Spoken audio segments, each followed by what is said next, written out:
All right, reacting to a rash of suicides committed by gay teenagers, a city councilman in Texas has delivered an emotional address about being a gay teen now and also being the target of abuse. Tuesday's speech spread immediately across the internet, getting as many as 500,000 viewers on YouTube.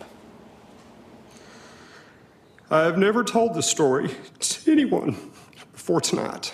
It was a dramatic and heart-wrenching moment in Fort Worth, Texas, where an openly gay city councilman on Tuesday told of the bullying he endured as a teenager. They said that I was a faggot and that I should die. Harassment that drove him to the verge of suicide. Coming out was painful, but life got so much better for me. Joe Burns' message aimed at gay teens across the country was simple. You will find and you will make new friends who will understand you, and life will get so much better. Burns' emotional plea moved many more than just his fellow council members. More than 500,000 people have watched Burns on YouTube.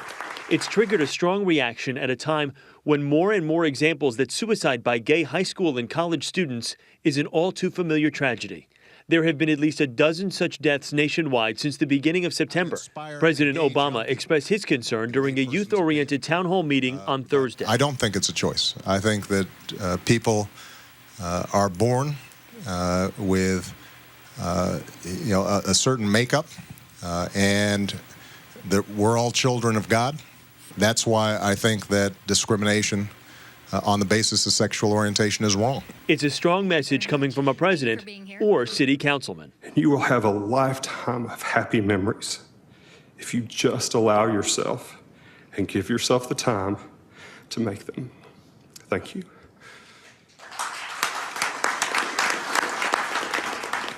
And joining us on the Early Show exclusively this morning is Texas Councilman Joel Burns. Councilman, good to have you with us. Thank you very much. Was this something that you had decided to do before you headed into the meeting? Was it something that you just decided while you were there at the meeting that this might be a good time? It was something that I considered for about a week or so. I thought about making an impromptu comment the week before, but I let it go. And the truth is that I had just been so heartbroken by all the suicides we saw through September. And then on Monday of this week, I read about the story of a young man named Zach in Oklahoma who attended the Norman, Oklahoma City Council meeting at which some anti-gay rhetoric was bantied about, and after which he took his life. And I thought, if this kid in Oklahoma commits suicide after going to a city council meeting, I certainly am warranted to utilize my time at my city council meeting in Texas to talk about this issue. I literally wrote it out during lunch, and it was very raw and very fresh, and I think that if I had given myself some time to kind of self-edit, I might have not had such an emotional speech or talk, but I think that was part of the poignancy of it. I mean, you spoke from the heart, it seems, and I think that's probably what counts the most. The reaction that you got from your fellow council members and the other people that were there, did that surprise you at all? Oh, a little bit. I have an older council member colleague who's in his late 70s, very, very conservative. He and I don't always see eye to eye on certain things, and at the end of my talk, he was crying and he hugged me, and that was a nice feeling. This has gone viral over the internet right now, over 500,000 views in just a short period of time after you did make this speech. Does that surprise you at all that it's gotten to be as big as it is? Yes, very much so. I was really focused. The goal for me was twofold. It was one, to tell kids in Fort Worth or wherever they were watching that to give them hope in a dark time that things would get better, but they just have to hang out and stay put long enough to make that happen. And then also a message for the adults to remind them that we have a role and responsibility as adults to make sure that the school place and otherwise bullying that our teens are facing is addressed. And so that was the goal. It's been an amazing couple of days since. Yeah, what is the reaction that you've gotten? Obviously, sounds as though it's been very positive. Has there been one message that has stood out to you, whether it was from, like you said, that hug you got from that fellow council member, or a teen that has reached out to you, or anyone?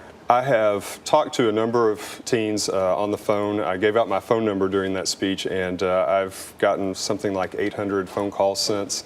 I've had to enlist an army of friends and family to help volunteer to make sure that the calls get answered. And obviously, I've got other roles to do besides this week, but this has been kind of all-consuming. But the most poignant one, I think, was a young teenager in Australia. And a friend of his emailed me, and she and I have had a conversation back and forth about how he was, she knew that he was in a dark place, in a bad place. She asked him to watch it, and he said, I was planning this weekend to kill myself. And I've had a number of kids like that I've talked to. Well, we appreciate you coming up here Happy and to be talking with here. us. Really well done.